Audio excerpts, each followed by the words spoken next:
This team likes to set their plays up way in front of the three-point line, right where the defense is able to start. And this gets tricky, because what you'll notice happens is when they set a screen this high, that creates a big wide open lane for the ball handler to drive to the hoop uncontested. Luckily, Nora goes underneath and stops this ball in its tracks, but that could have been really ugly. She got hung up in the screen. Riley has a little bit different of approach, but works pretty well. Stick below.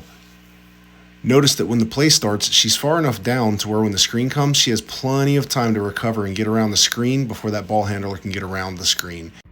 Okay, let's talk a little bit about defensive spacing and why it's so important that we stay on the blocks on defense.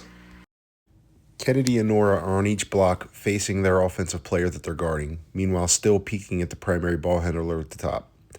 When the play starts, you'll notice a double screen coming from each wing. Riley identifies the double screen coming and does just what we practice, goes underneath it to meet the ball handler on the other side. Nora, still peeking at the primary ball handler, sees the drive to the lane and comes over to help. This results in a double team. Riley and Nora shut down the ball handler and the offensive play is over. This defense worked perfectly.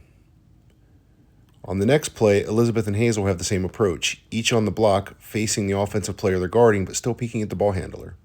When the play starts, the screen this time comes from the outside all the way at the corners. Everly identifies it, does just what we practice, and goes underneath. Elizabeth, meanwhile, hangs back and waits for the ball handler to come. That results in an Elizabeth-Everly double team, block, and a turnover. Again, perfect defense that shut down the offense, and the play's over.